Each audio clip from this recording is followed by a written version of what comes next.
Big Mishra peda ಕೇಂದ್ರ bus ನಿಲ್ದಾಣ ಹತ್ತಿರ ವಿಜಯಪುರ.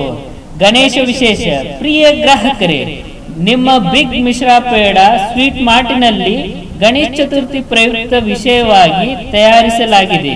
ಮೋದಕ ಹಾಗೂ ಸಿಹಿ ತಿನಿಸುಗಳು ಯೋಗ್ಯ ದರದಲ್ಲಿ ದೊರೆಯುತ್ತವೆ. ಧಾರವಾಡ ಮಿಶ್ರಾ ಪೇಡ ಉತ್ಪಾದಕ ಪರಿಶುದ್ಧದಲ್ಲಿ ತಿನಿಸುಗಳಿಗಾಗಿ ಭೇಟಿ ಕೊಡಿ. ಬನ್ನಿ. ಸ್ವಾಗತ. ಬಿಗ್ ಮಿಶ್ರಾ ಪೇಡ, ವಿಜಯಪುರ.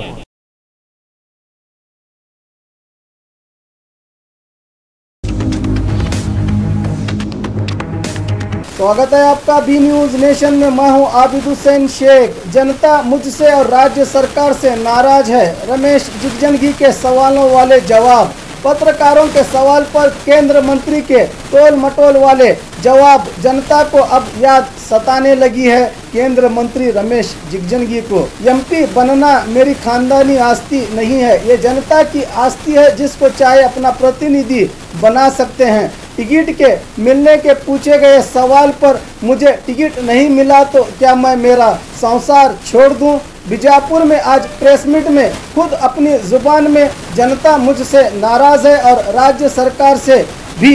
बीजापुर जिले के लोकसभा सांसद रमेश जिगजनगी ने मैंने क्षेत्र के लिए बहुत से अभिवृद्धि और जनहित कार्यक्रम किए हैं, फिर भी जनता आक्रोशित है। आश्चर्य की बात है, मुझे मजबूर होकर मेरे कारनामे बताने पड़ रहे हैं। अभिवृद्धि, एमएलसी चुनाव में बीजेपी अभ्यर्थी की हार और केंद्र सरकार की नाकामी, मिशन कमल को लेकर पत्रकारों ने केंद्र जल निर्मल खाते मंत्री रमेश जिगजनगी को सवालों में घेरा तो केंद्र मंत्री गंभीर रूप में नजर आए।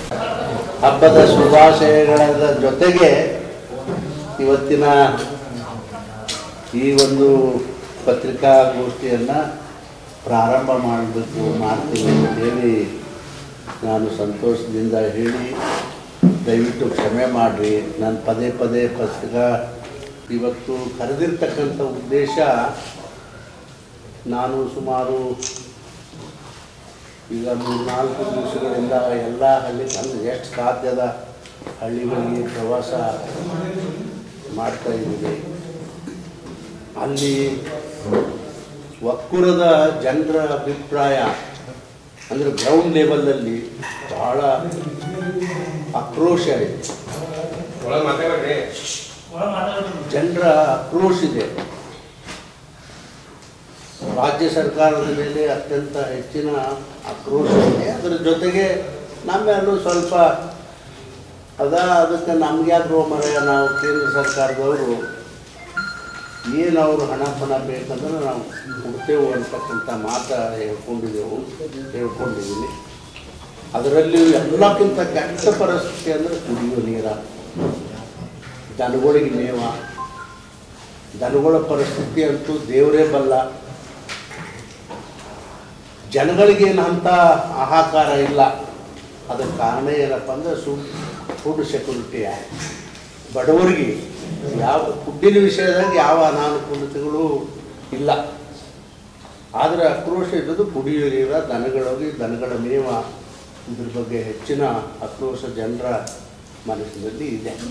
ಇದನ್ನು ಸೂಕ್ಷ್ಮವಾಗಿ ನಾನು ಅರ್ಥ ಮಾಡಿಕೊಂಡು ನಾನು ನನ್ನ ಮನಸ್ಸಿನಲ್ಲಿ ಒಂದು ನಿರ್ಣಯಕ್ಕೆ ಬಂದೆ. ಏನಪ್ಪ ಅಂತಂದ್ರೆ, ತಕ್ಷಣ ಎಷ್ಟು ಸಾಧ್ಯದನೋ ಅಷ್ಟು ಬೇಗ ದೇಶದ ಮಟ್ಟದಲ್ಲಿ ಸಭೆ ಕರೆಯೋದಕ್ಕಿಂತಲೂ ಬಿಜಾಪುರ ಜಿಲ್ಲೆಯಲ್ಲಿಯೇ ಒಂದು ನನ್ನ ಇಲಾಖೆಯ ಸಭೆಯನ್ನು ಡಿವಿಷನಲ್ ಲೆವೆಲ್ ಅಂದರೆ ಹೆಚ್ಚು ಉತ್ತರ ಕರ್ನಾಟಕದಲ್ಲಿ ಎಲ್ಲ ಜಿಲ್ಲೆಗಳಲ್ಲಿ ಈ ಒಂದು ಬರಗಾಲದ ಭೀತಿ ಜನರ ಮನಸ್ಸಿನಲ್ಲಿ ಉಂಟಾದದ್ದಕ್ಕೆ ನಾನು ಉತ್ತರ ಕರ್ನಾಟಕದ ಬಿಜಾಪುರ ಜಿಲ್ಲೆಯಲ್ಲಿಯೇ ಬೆಳಗಾವಿ ಡಿವಿಷನದ ಒಂದು ಸಭೆಯನ್ನು ನಡೆಸಬೇಕು ಅಂತೇಳಿ ನಾನು ತೀರ್ಮಾನ ಮಾಡಿದ್ದೀನಿ.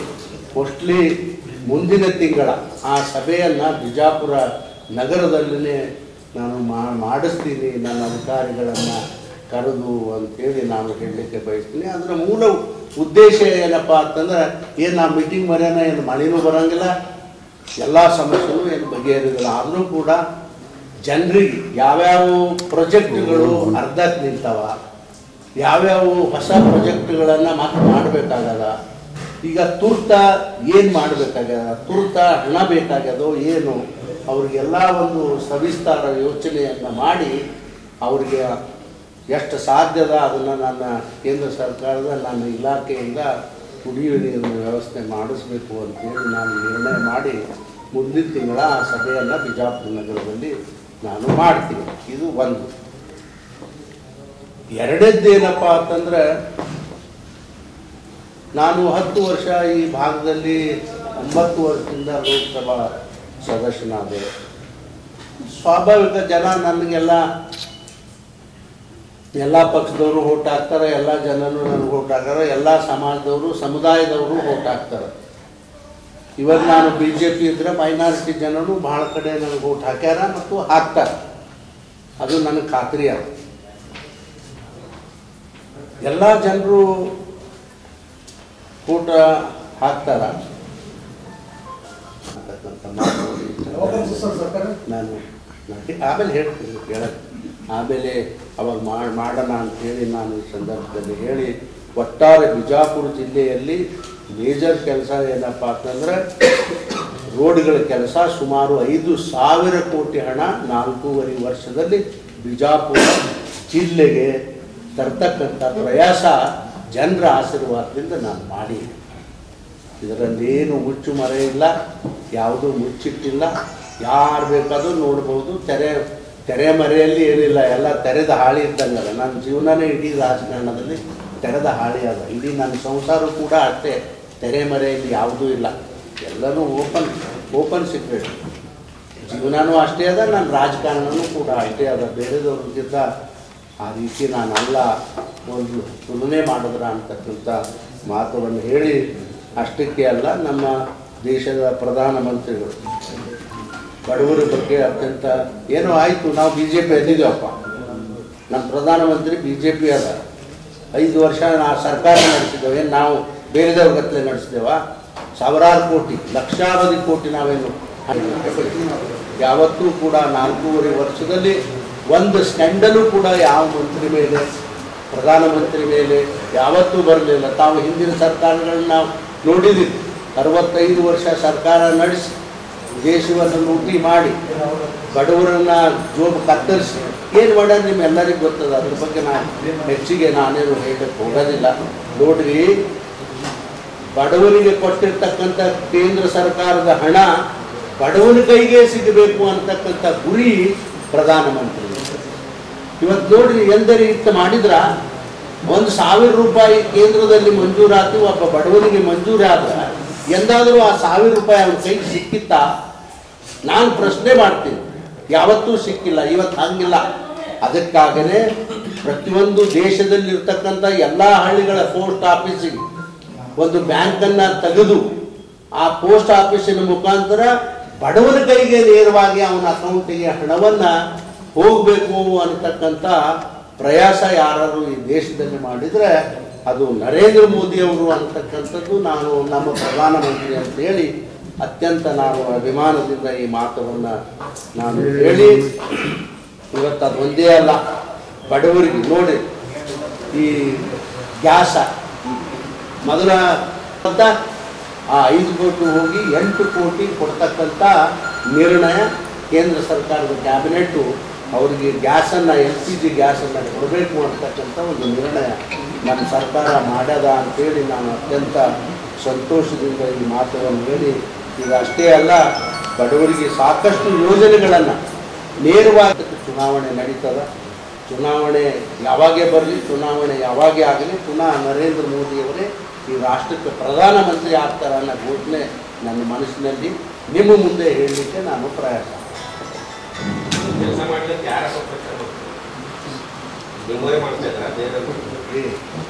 ಯಾರಪ್ಪ ಪ್ರಚಾರ ಮಾಡ್ತಾರೋ ಬಿಟ್ಟೋರು ಅವರು ನಾವು ಒಟ್ಟಾರೆ ಯಾರ ಬಗ್ಗೆನೂ ಮನಸ್ಸಿನಲ್ಲಿ ದೇವರು ಸಾಕ್ಷಿಯಾಗಿ ಹೇಳ್ತೀನಿ ಇಟ್ಕೊಂಡು ಹೇಳಿಲ್ಲ. ಆದರೆ ಆ ರೀತಿ ಹೇಳ್ತಾರೆ ಕೆಲವೊಬ್ಬರು, ಇವ್ರೇನು ಮಾಡ್ಯಾರ ಅಂದರೆ ನಾವು ಇದು ಮಾಡಿಲ್ಲ.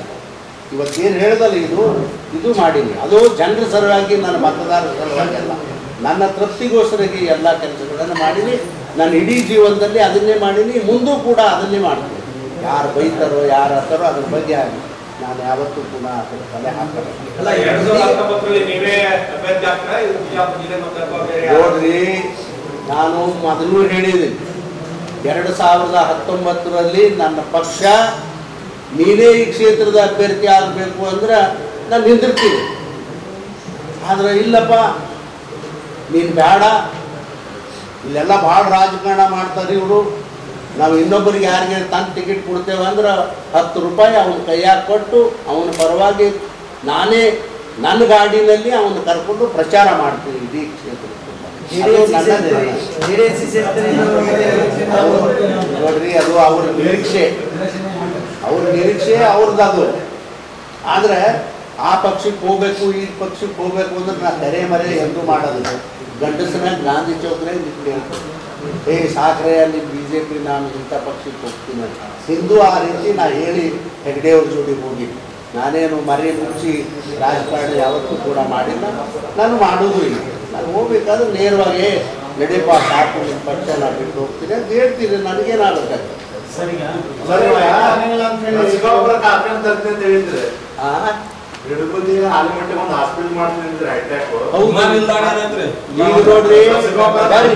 ನೋಡ್ರಿ, ಈಗೂ ಕೂಡ ಅದನ್ನ ನಿಡುಗುಂದಿಗೆ ಸ್ಪೆಷಲ್ ಹಾಸ್ಪಿಟಲ್ ಆಗಬೇಕು ಅಂತ ಈಗೂ ನನ್ನ ಸ್ಟ್ಯಾಂಡ್ ಅದ. ಪ್ರಧಾನಮಂತ್ರಿಗಳು ನಿರ್ದೇಶನ ಕೊಟ್ಟಾರ, ಜಾಗ ಕೊಡ್ರಿ ಅಂತ ಹೇಳಾರ. ಇವ್ರು ಉದ್ದೇಶಗಳು ಸಾರಿ ಟು ಸೇ ಕೋಪ ಬರ್ತದ. ಇವತ್ತಿಗೂ ಕೂಡ ಇಂಥ ಜಾಗ ತಗೋರಿ ಅಂತೇಳಿ ತೋರಿಸ್ತಕ್ಕಂಥ ಪ್ರಯಾಸ ಮಾಡಿಲ್ಲ. ಅದನ್ನು ಅವ್ರಿಗೆ ಕೇಳಿ, ಯಾರು ಕೊಟ್ಟಿಲ್ಲ ಅವ್ರಿಗೆ. ಆ ಪತ್ರ ಅಲ್ಲೇ ಅದ ಸೆಕ್ರೆಟರಿ ಹತ್ರ. 1000 ಸಲ ನಾನು ಫೋನ್ ಮಾಡಿದ್ದೀನಿ. ಎಷ್ಟು ಭೂಮಿ ಅಲ್ಲ ರೀ, ಅದಕ್ಕೆ ಎಷ್ಟು ಬೇಕಾಗ್ರಿ, ನಮಗೇನು ಅವ್ರನ್ನ ಒಟ್ಟು ಕೂಡ ಅಂತೀವಿ. ಹಾಸ್ಪಿಟಲ್ ಆಗ ಈಗ ಅಪೋಸಿಷನ್ ಮಲ್ಲಿಕಾರ್ಜುನ ಖರ್ಗೆ ಅವರು ಆಲ್ರೆಡಿ ಕಲಬುರಗಿ ಒಳಗೆ ಏರೋಪ್ಲೇನ್ ಇಳಿಸಿದ್ರು. ಬಿಜಾಪುರ ಇಳಿಯುವಂತ ಯಾವಾಗ ವಿಮಾನ ನಿಲ್ದಾಣದ್ದು ದೊಡ್ಡ ಕಥೆ ಅದ, ನಿಮ್ಮೆಲ್ಲರಿಗೆ ಗೊತ್ತದ. ವಿಮಾನ ನಿಲ್ದಾಣ ಆಗಬೇಕು ಅಂತೇಳಿ ಹಿಂದೆ ನಮ್ಮ ಸರ್ಕಾರ ಇದ್ದಾಗೆ ಅದಕ್ಕೆಲ್ಲರೂ ಭೂಮಿ ಪೂಜೆನೋ ಸುಡುಗಾಡೋ ಮಣ್ಣ ಎಲ್ಲನೂ ಆಯಿತು, ಟೆಂಡರು ಆಯಿತು, ಎಲ್ಲ ಆಯಿತು. ಮುಂದೆ ಅವ ಬಿಟ್ಟು ಓಡೋದ, ನಮ್ಮ ಸರ್ಕಾರ ಹೋಯ್ತು, ಈ ಸರ್ಕಾರ ಬಂತು. ಈ ಸರ್ಕಾರ ಬಂದ ಮೇಲೆ ಏನು ಮಾಡಿದ್ರು, ಭಾಳ ನಾವು ಒತ್ತಾಯ ಮಾಡೋಣ ಗ್ರೀನ್ ಫೀಲ್ಡ್ನಾಗ ಇದು ಸೇರಿಸಿ ಇದರ ಅಭಿವೃದ್ಧಿ ಮಾಡಬೇಕು, ಕೆಲಸ ಟೆಂಡರ್ ಕರಿಬೇಕು ಅಂತ ಹೇಳಿದ್ರು. ಆದ್ರೆ ಆ ಗ್ರೀನ್ ಫೀಲ್ಡ್ ಮಾಡೋದಕ್ಕೆ 50 ಕೋಟಿ ರಾಜ್ಯ ಸರ್ಕಾರ ಹಣ ಕಟ್ಟಬೇಕು ಅಂತೇಳಿ ರೂಲ್ಸ್ ಇದೆ. ಒಂದು 20 ಸಲ 30 ಸಲ ಸಿದ್ದರಾಮಯ್ಯನ ಕಾಲದಿಂದ 50 ಕೋಟಿ ರೂಪಾಯಿ ನೀವು ಕಟ್ರಪ್ಪ, ನಾ ಏನಾರ ಮಾಡಿಸ್ಕೊಂಡ್ ಬರ್ತೀನಿ ಅಂದ್ರೆ ಯಾವತ್ತೂ ಅದಕ್ಕೆ ಕಿವಿ ಪಟ್ಟಿಲ್ಲ. ಅವರ 50 ಕೋಟಿ ತುಂಬಲಿಲ್ಲ, ಅದೇನು ಏರ್ಪೋರ್ಟ್ ಆಗಿಲ್ಲ. ಇದೆಲ್ಲವೂ ನಿರ್ಣಯ ಮಾಡಿ ಮೊನ್ನೆ ಲೋಕಸಭಾ ಕೊನೆ ದಿನಗಳಲ್ಲಿ ಮಾನ್ಯ ಮಂತ್ರಿಗಳಿಗೆ ನಾನು ಸ್ವತಃ ಹೋಗಿ ಭೇಟಿಯಾಗಿದ್ದೀನಿ. ಆ ಗ್ರೀನ್ ಫೀಲ್ಡ್ ತೆಗಿರಪ್ಪ, ಅವ್ರು ರೊಕ್ಕ ಕೊಡೋದಿಲ್ಲ, ಇನ್ನು ಬರೀ ಅದನ್ನೇ ಹೇಳ್ಕೊಂಡು ಕುಂದ್ರೋದು ಬೇಡ ನಮ್ಮ ಜಿಲ್ಲೆಯ ಜನರಿಗೆ. ಇದನ್ನು ಉಡಾನ್ ಸ್ಕೀಮ್ದಲ್ಲಿ ಹೆಂಗೆ ಹುಬ್ಬಳ್ಳಿಗೆ ನೀವು ಹಾಕಿದ್ದೀರಿ, ಉಡಾನ್ ಸ್ಕೀಮ್ನಲ್ಲಿ ಹಾಕಿ ಈ ಯೋಜನೆ ಪ್ರಾರಂಭ ಮಾಡಿರಿ ಅಂತೇಳಿ ನಾನು ವಿನಂತಿ ಮಾಡ್ಕೊಂಡಿನಿ. ಇಬ್ಬರು ಕ್ಯಾಬಿನೆಟ್ಟು ಮತ್ತು ಸ್ಟೇಟ್ ಮಂತ್ರಿಗಳಿಗೆ ಇಬ್ಬರು ಒಪ್ಪಿಕೊಂಡಾರ. ಎಲ್ಲ ಒಂದು ದೇಶ ಮಟ್ಟದಲ್ಲಿಯ ಅಧಿಕಾರಿಗಳ ಸಭೆಯನ್ನು ನಡೆಸಿ ಅವತ್ತು ಆ ನಿರ್ಣಯ ಆಗ್ಯದ. ಆದ್ರೆ ಆ ಕೆಲಸ ಅಂತಂದ್ರೆ ಪ್ರಾಯೋಗಿಕವಾಗಿ ಪ್ರಾರಂಭ ಆಗ್ಯದ. ಈಗ ಮೊನ್ನೆ ಏನು ಕ್ಯಾಬಿನೆಟ್ ಇದು ಪಾರ್ಲಿಮೆಂಟ್ ಮುಗಿದ ಟೈಮ್ನಲ್ಲಿ ಈ ನಿರ್ಣಯ ಮಾಡಿ ಪೇಪರ್ ಸ್ಟಾರ್ಟ್ ಆಗಿದೆ. ಅಲ್ಲಿ ಶುರುವಾಗಿದೆ. ಪ್ರವಾಸೋದ್ಯಮ ಯುನೆಸ್ಕೋ ಪರಂಪರೆ ಇಲ್ಲ, ಅದನ್ನ ಮಾಡಬೇಕು ಅಂತೇಳಿ ಭಾಳ ಜನರು ಅಭಿಪ್ರಾಯ ಅದ. ಅದ್ರ ಬಗ್ಗೆ ನಾನು ಲೆಟರು ಬರೆದಿದ್ದೀನಿ.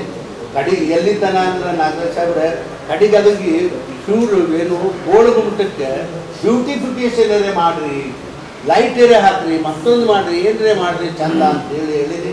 ನೀವು ಕೇಳೋದ್ರಲ್ಲಿ ಏನೋ ಇದು ಜನರ ಭಾವನೆ ತಾವು ಕೇಳಿದಿರಿ, ಅದನ್ನೇ ತಪ್ಪಿಲ್ಲ, ಖಂಡಿತವಾಗಿ ಆಗಬೇಕು. ಆ ದಶೆಯಲ್ಲಿ ನಾನು ಕೂಡ ಅದೀನಿ.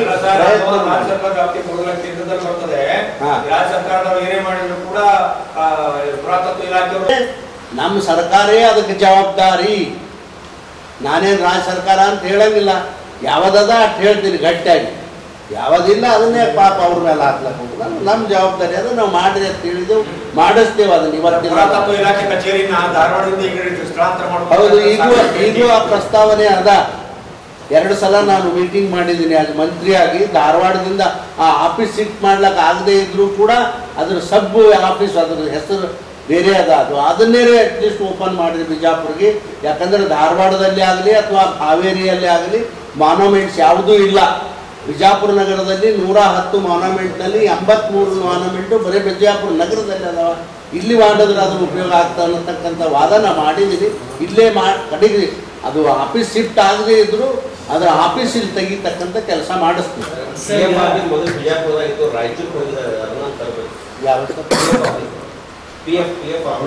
ಪ್ರಾವಿಡೆಂಟ್ ಫಂಡ್ ಒಂದು ಸೆಪ್ಟೆಂಬರ್ 23ಕ್ಕೆ ಸರ್ಕಾರ ಬೀಳ್ತೈತಿ, ಯಡಿಯೂರಪ್ಪ ಕಮಲ ಅಂತ ಹೇಳಿ ಈಗ ಬರೀ ಬಿಜೆಪಿ ಆಪರೇಷನ್ ಮಾಡ್ತಾರೋ ಹೆಂಗ ನೋಡಿ. ನೀವು ಕೇಳಿದ ಪ್ರಶ್ನೆಗಳಿಗೆ ಉತ್ತರ ಹೇಳುವಷ್ಟು ಪಕ್ಷದಲ್ಲಿ ನಾನು ಅಷ್ಟು ದೊಡ್ಡವ ಅಲ್ಲ. ದೊಡ್ಡವ ಅಂದರೆ ನಾನು ಕೇಂದ್ರ ಸರ್ಕಾರದಲ್ಲಿ ಒಬ್ಬ ಸಣ್ಣ ಮಂತ್ರಿ. ಅದ್ರದ್ದು ಕೇಳ್ರಿ ಏನು ಹೇಳ್ತೀವಿ. ನಮ್ಮ ಪಕ್ಷದ ವಿಚಾರ ನಮ್ಮ ಪಕ್ಷದ ನಾಯಕರಿಗೆ ಬಿಟ್ಟದು. ಅದನ್ನು ನಾ ಯಾಕೆ ಹೇಳೋದಪ್ಪ ಮರ? ನನಗೇನು ಗೊತ್ತದ? ನಾನೇನು ಯಾರಿಗಾರು ಹೋಗಿ ಹೇಳಿನ ನೀವು ಬಿಡ್ರಪ್ಪ ಕಾಂಗ್ರೆಸ್ ಸರ್ಕಾರ ಮಾಡೋದು ಅಂತ ಹೇಳಿದ್ರೆ ಏನೂ ಇಲ್ಲ. ಅಷ್ಟು ದೊಡ್ಡವರು ನಾವಲ್ಲ. ನಾನು ಅವ್ರು ಬಂದಾಗ ಕೇಳಿ ನಮ್ಮ ನಾಯಕ ಕುಮಾರಸ್ವಾಮಿ ಆರೋಪ ಮಾಡಿದ್ದಾರೆ, ಇಸ್ಪೀಟ್ ಆಟ ಮಟ್ಕ ದಂಧೆ ಮಾಡೋದ್ರ ಲಾಭಿಯಿಂದ ಕಾಂಗ್ರೆಸ್ ಸರ್ಕಾರ ಮತ್ತು ಜೆಡಿಎಸ್ ಸರ್ಕಾರ ಕೆಡುತ್ತಾ ಇದ್ದಾರೆ ಅಂತ ಕುಮಾರಸ್ವಾಮಿ ಆರೋಪ ಮಾಡಿದ್ದಾರೆ ಯಡಿಯೂರಪ್ಪ ಮೇಲೆ. ಇದಕ್ಕೇನು ಹೇಳ್ತೀರಿ? ಆಗ್ಲಿ, ನಮ್ಮ ಸರ್ಕಾರ ಅಂತ ಕೆಲಸ ಹಿಂದೆನೂ ಮಾಡಿಲ್ಲ, ಮುಂದೂ ಮಾಡೋದಿಲ್ಲ. ಅದು ಯಾರೇ ಮಾಡ್ತಿದ್ರೆ ಯಾರು ಹೇಳ್ಯಾರ ಅವ್ರದ್ದೇ ಅದು ಅವ್ರ ವ್ಯಾಪ್ತಿಗೆ ಬರ್ತದೆ. ಅದು ಅದೇ ಮಾಡೋರು ಅವ್ರು ಇಡೀ ಜೀವ. ಬಿಜಾಪುರ ಮೊನ್ನೆ MLC ಎಲೆಕ್ಷನ್ ಒಳಗೆ ನಿಮ್ಮ ಕ್ಯಾಂಡಿಡೇಟ್ ಸೋತು, ಅದ್ರೊಳಗ ಏನಾರಪ್ಪ ನಿಮ್ಮಲ್ಲಿ ಇರುವಂತ ಭಿನ್ನಾಭಿಪ್ರಾಯ ಇಲ್ಲ. ಸ್ಥಳೀಯ ಶಾಸಕರಿಗೂ ನಿಮ್ಗೆ ಆಗುದಿಲ್ಲ, MLCಗೆ ಆಗುದಿಲ್ಲ, ಅಲ್ಲಿ ಮಾಜಿ ಶಾಸಕ ಆಗುದಿಲ್ಲ, ನಿಮ್ಮಲ್ಲಿ ಇರೋ ಒಡಕಲಿಂದ ನಿಮ್ದು ಬಿಜೆಪಿ ಕ್ಯಾಂಡಿಡೇಟ್ ಸೋತು ಅಂತ ಅನ್ನುವಂಥದ್ದು. ಅದು ಸಾಹೇಬ್ರೆ, ಅದು ತಾವೇನಂದ್ರೆ ತಮ್ಮ ಅಭಿಪ್ರಾಯ ಆಗಿರ್ಬೇಕು ಅಷ್ಟೇ. ಅದು ನಮ್ಮ ಅಭಿಪ್ರಾಯ ಅಂತೂ ದಯವಿಟ್ಟು ನಮ್ಮಲ್ಲಿ ಅವತ್ತೇ ನಾವು ಪ್ರಮಾಣ ಮಾಡಿ ಹೇಳೀನಿ. ನಮ್ಮಲ್ಲಿ ನಾವು ಪಕ್ಷದ ಮೀಟಿಂಗ್ನಲ್ಲೂ ಹೇಳಿದ್ದೀನಿ, ಪ್ರಮಾಣ ಮಾಡಿ ಹೇಳಿದ್ದೀನಿ. ಅದು ಸಿದ್ದೇಶ್ವರ ಹೆಸರು ತಗೊಂಡಿದ್ದೀನಿ. ನಮ್ಮಲ್ಲಿ ಯಾವ ಭಿನ್ನಾಭಿಪ್ರಾಯವೂ ಕೂಡ ಇಲ್ಲ. ನಮ್ಮ ಭಿನ್ನಾಭಿಪ್ರಾಯ ಪ್ರಶ್ನೆ ಇಲ್ಲಿ ಬರೋದಿಲ್ಲ. ನಮ್ಮ ಪಕ್ಷದ ಅಭ್ಯರ್ಥಿ ಗೆಲ್ಲಬೇಕು, ಇದು ನಮ್ಮ ನಿರ್ಣಯ ಅಂತಕ್ಕಂಥ ಮಾತಾ ನಾನು ಸ್ಪಷ್ಟವಾಗಿ ನನ್ನ ಪಕ್ಷದ ಮೀಟಿಂಗ್ನಲ್ಲಿ ಹೇಳಿನಪ್ಪ. ಅದು ಸಿದ್ದೇಶ್ವರನ ನೆನೆಸಿ ಹೇಳೀನಿ. ನನಗೆ ಈಗೂ ಇಲ್ಲ, ಸತ್ಯವಾಗಿ ಹೇಳ್ತೀನಿ. ನಾನು ಜೀವಮಾನದಲ್ಲಿ ಯಾರ ಜೊತೆನೂ ಕೂಡ ಬಿಜೆಪಿ ಕ್ಯಾಂಡಿಡೇಟ್ ಗೆಲ್ತದ ಅನ್ನೋದು ನಮ್ಮೆಲ್ಲರ ಅಭಿಪ್ರಾಯ ಇತ್ತು. ಆದ್ರೆ ಅದಕ್ಕೆ ಸೋತದಕ್ಕೆ ನಮ್ಮ ಭಿನ್ನಾಭಿಪ್ರಾಯ ಅಲ್ರಿ. ಕಾರಣಗಳು ಯಾವ್ಯಾವ ನಿಮ್ಗೆ ಗೊತ್ತದಲ್ಲ. ಈಗ ವಿಜಯಗೌಡರು ಸೋತ್ರ ಕ್ಷೇತ್ರದಾಗ ಅಲ್ಲಿನ ಭಿನ್ನಾಭಿಪ್ರಾಯ ಇತ್ತ ನಮ್ದು. ಆದ್ರೆ ಯಾಕೆ ಸೋಲು ಅನ್ನೋದು ಗೊತ್ತದ ನಿಮ್ಗೆ. ಈಗೂ ಅಷ್ಟೇ ದಯವಿಟ್ಟು ಆ ರೀತಿ ಅಲ್ಲ, ಯಾಕೆ ಗೊತ್ತಿರೋದು ಎಲ್ಲರಿಗೂ ಗೊತ್ತದ. ಎಲ್ಲ ಲೂಟಿ ಮಾಡಿ ಹಂಗಾಯ್ತು ಅನ್ನೋದು ಬಿಟ್ಟಿರೋದು. ಸೋತಿದ್ದೇವ್ರಿ, ಸೋಲ್ಸ್ಯಾರ ಜನ, ಸೋಲ್ಸ್ಯಾರ. ಇದು ಪರ್ಫೆಕ್ಟ್ ವೋಟರ್ಸ್, ಜನಪ್ರತಿನಿಧಿಗಳಿದ್ದು. ಅವಳಿ ಜಿಲ್ಲೆಯಲ್ಲಿ ಬಿಜೆಪಿ MLA ಸಂಸದರು ಜಿಲ್ಲಾ ಪಂಚಾಯತ್ ಅಲ್ಲಿ ಸಾಕಷ್ಟು ಸಂಖ್ಯೆ ಹೈಯೆಸ್ಟ್ ಇದ್ದಿದ್ದೆ. ನೋಡ್ರಿ ಸಾಹೇಬ್ರೆ, ಇದೇ ಚುನಾವಣೆ ಹಿಂದೆ ಈಗ ಬಿಡ್ರಿ, ಈಗ ಬಸವನಗೌಡರು ಗೆದ್ದ ಮೇಲೆ ಅದ್ರ ಹಿಂದೆ ಸಾಕಷ್ಟು ಚುನಾವಣೆಗಳನ್ನು ನಾವು ನೋಡಿದ್ದೇವೆ. ಈಗ ಚುನಾವಣೆ ನಡೆಯೋದಕ್ಕೂ ಹಿಂದೆ ಚುನಾವಣೆ ನಡೆಯೋಕ್ಕೂ ಅತ್ಯಂತ ವ್ಯತ್ಯಾಸ, ವಿಪರೀತ ವ್ಯತ್ಯಾಸ. ಅದು ಏನು ಮಾತಾಡಬಾರ್ದು ಅಂಥ ವ್ಯತ್ಯಾಸ ಅದು. ಅದಕ್ಕಾಗಿ ಸೋಚಿದೆವು. ಏನು ಮಾಡೋಣ ಹೇಳಿ. ನಾವೆಲ್ಲ ನಮ್ಮ ಕ್ಯಾಂಡಿಡೇಟ್ಗೆ ಅಷ್ಟೊಂದು ಜೋಬಲ್ಲಿ ಹಾಕೊಂಡು ತಿರುಗಾಡೋಕ್ಕೆ ರೊಕ್ಕ ಇಲ್ಲ. ಅವರಿಗಿಂತ ಸ್ಟ್ರಾಂಗ್ ಅಂತ ಹೇಳ್ತಾರೆ ನಾನು ಹ್ಯಾಂಗೆ ಸಮಾಜ ಅವನು ಸ್ಟ್ರಾಂಗ್ ಅದನ್ನ ಸ್ವಂತಕ್ಕೆ ಕರೆ ಇಲ್ಲ ಮರ ನಮಗ್ ಬರ್ತದಲ್ರಿ. ನಾವು 50-40 ಸ್ನೇಹಿತರು ಇಬ್ರು. ಈಗ ಪೆಟ್ರೋಲ್ ಬೆಲೆ ಯಾವಾಗ ಕಡಿಮೆ ಮಾಡ್ತೀರಿ? 2 ರೂಪಾಯಿ, 22 ರೂಪಾಯಿ ಕಡಿಮೆ. ಸಾಹೇಬ್ರೆ, ನಮ್ಮ ಮೋದಿ ಅವರು ಬರೀ ಪೆಟ್ರೋಲ್ ಬೆಲೆ ಒಂದಕ್ಕೆ ನೀವು ಹಠ ಮಾಡಬೇಡಿ. ಅಲ್ಲ, ಎಲ್ಲರೂ ಆಯ್ತು, ಬರೀ ಪೆಟ್ರೋಲ್ ಬೆಲೆ ಕಟ್ಟಕ್ಕೆ ಮಾತ್ರ ಹಠ ಮಾಡಿ ಈ ಸರ್ಕಾರ ಹಂಗದ ಇಲ್ಲ ಅನ್ಬೇಡ್ರಿ. ಅದೊಂದು ಸ್ವಲ್ಪ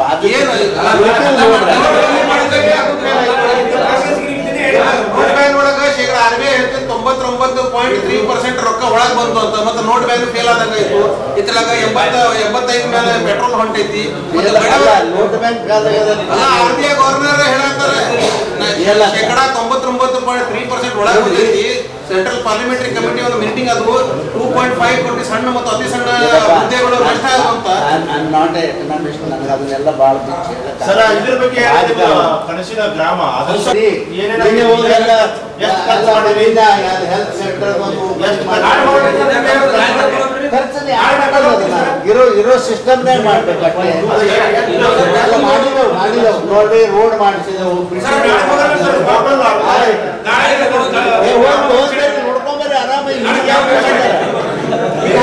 ನೀವೇ ಹೇಳಿರಿ ಈ ಹಿಂದಿದ್ದ MP ಗಳನ್ನು ಯಾರೂ ಕೇಳಿಲ್ಲ, ನನ್ನೇ ಜನ ಕೇಳ್ತವ್ರೆ, ನನಗೆ ಅದು ಕುತೂಹಲ ಏನದು, ಯಾಕೆ ನಿಲ್ಸಿರಿ? ಅದೇನು ನಿಲ್ಸಿಲ್ಲ ಒಟ್ಟು ಹೇಳಿ ನಾನು ಬರ್ರಿ ಸಾಕು. ದಯವಿಟ್ಟು ಖಂಡಿತ ಬರ್ತದ್ರಿ. ಮುಂದಿನ ಚುನಾವಣೆ ಆದ್ಮೇಲೆ ಖಂಡಿತ ಸರ್ಕಾರ ಬರ್ತದೆ. ಯಾವಾಗ ಅಂತ ನಾ ಖಂಡಿತ ಬರ್ತದೆ, ಖಂಡಿತ ನಮ್ಮ ಸರ್ಕಾರ ಬರ್ತದೆ. ಅದ್ರ ಬಗ್ಗೆ ಎರಡನೇ ಅಭಿಪ್ರಾಯ ಇಲ್ಲ. ಸ್ವಲ್ಪ ಟೈಮ್ ತಗೋತ ಭಾಳ ಸಂತೋಷ ತಿಳಿಲಿಲ್ಲ ಮರ್ಯಾರ. ನನ್ನ ಟಿಕೆಟ್ ಸಿಕ್ಕಿಲ್ಲ ಅಂದ್ರೆ ಯಾರಿಗೆ ಕೊಡ್ತಾರೆ? 10 ರೂಪಾಯಿ ಕೊಟ್ಟು ನಾ ಕ್ಯಾನ್ವಸ್ ಮಾಡ್ತೀನಿ. ನಾ ಭಾಳ ಖುಷಿದಿಂದ ಇರ್ತೀನಿ. ನೋಡ್ರಿ, ಯಾಕಂದ್ರೆ ಇದು ನನ್ನ ಆಸ್ತಿ, ನನ್ನ ಕುಟುಂಬದ ಆಸ್ತಿ, ನಮ್ಮ ಅಜ್ಜನ ಆಸ್ತಿ ಅಲ್ಲ. MP ಅನ್ನೋದು ಪಕ್ಷದವ್ರು ಟಿಕೆಟ್ ಕೊಟ್ಟಿರ್ತಾರೆ, ಜನ ವೋಟ್ ಹಾಕಿರೋದು ಅವ್ರ ಆಸ್ತಿ ಅದು. ಅದಕ್ಕೆ ಯಾಕೆ ನಾವು ಅಷ್ಟು ಎತ್ಕೊಂಡು ಏನದು ನಮಗೆ ಟಿಕೆಟ್ ಸಿಕ್ಕಿಲ್ಲ ಅಂದ್ರೆ ಏನು ನನ್ನ ಸಂಸಾರ ಮುಳುಗ್ಬಿಡ್ತದ ಅಥವಾ ದೇಶ ಮುಳುಗ್ತದ? ನಾ ಎಂದೂ ಅಧಿಕಾರ ಇದ್ರ ಬಗ್ಗೆ ಎಂದೂ ಇಲ್ಲಪ್ಪ. ನಾ ಭಾಳ ವಿಚಿತ್ರ ಮನುಷ್ಯ. ಅದಕ್ಕೆ ಯಾವುದೂ ಅಷ್ಟು ಆಸೆ ಇಲ್ಲ ಜೀವನದಲ್ಲಿ. ಬಂದ್ರೆ ಬತ್ತು, ಹೋದ್ರೆ ಹೋಯ್ತು. ಬಂದ್ರೆ ಚಾರಣೆ, ಹೋದ್ರೆ ಬಾರಣೆ ಅಷ್ಟೇ. ಗ್ಯಾರಂಟಿ 101%. ಪ್ರಯತ್ನ ಮಾಡ್ತಾರೆ. ನನಗೆ ಗೊತ್ತಿಲ್ಲಪ್ಪ, ನೀವೇ ಕೇಳಿರಿ, ನೀವೇ ಹೇಳ್ಬೇಕು. ಅದನ್ನ ಹೇಳ್ರಿ ನೀವೇ.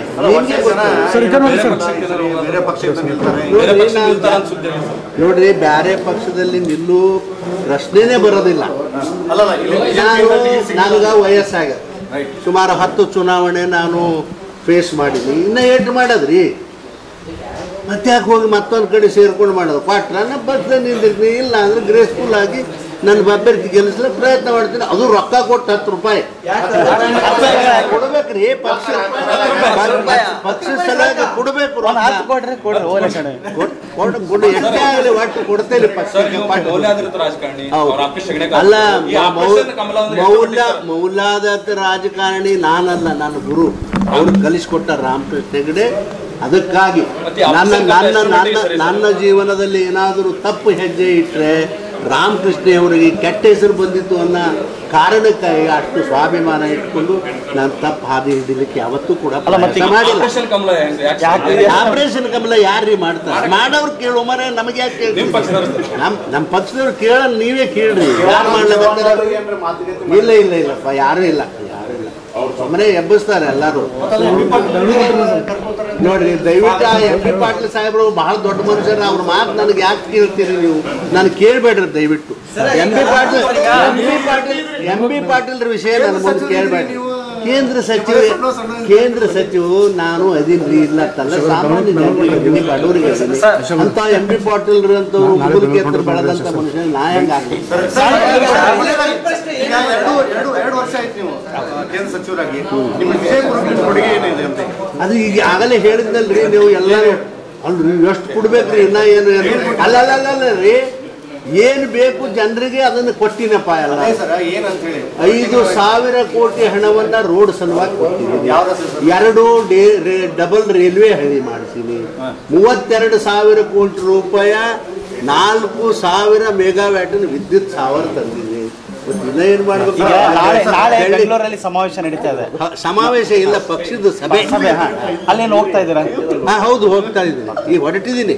ಸಮಾವೇಶ ಅಲ್ಲ, ಪಕ್ಷದ ಮೀಟಿಂಗ್ ಅದ. ಈಗ ಓಕೆ ಸರ್. ಬಿಜೆಪಿ ಸರ್ಕಾರ ಅಂತೂ ಬರುತ್ತೆ ಸರ್ ನೆಕ್ಸ್ಟ್.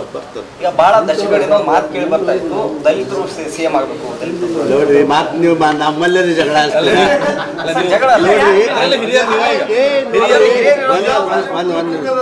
ನೋಡ್ರಿ.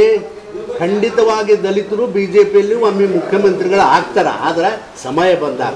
ಆದ್ರೆ ಅವ್ರನ್ನ ಬಿಟ್ಟು ಇವ್ರನ್ನ ಬಿಟ್ಟು ಸಮಯ ಬಂದಾಗ ಖಂಡಿತ ಯಾರೂ ತಪ್ಪಿಸ್ಲಕ್ಕಾಗೋದಿಲ್ಲ. ಜಗತ್ತಿನಲ್ಲಿ ಯಾರೂ ತಪ್ಪಿಸ್ಲಕ್ಕಾಗಲ್ಲ. ಈಗ ಯಾರ್ದ ಐತಿ ವೃತ್ತಿ ಅದು ಮುಗಿಲಿ ಎಲ್ಲರದು. ಎಲ್ಲರ ಪಾಳೆ ಮುಗಿದ್ಮೇಲೆ ದಲಿತರದ್ದು ಕಡೆಗಿರ್ತದ.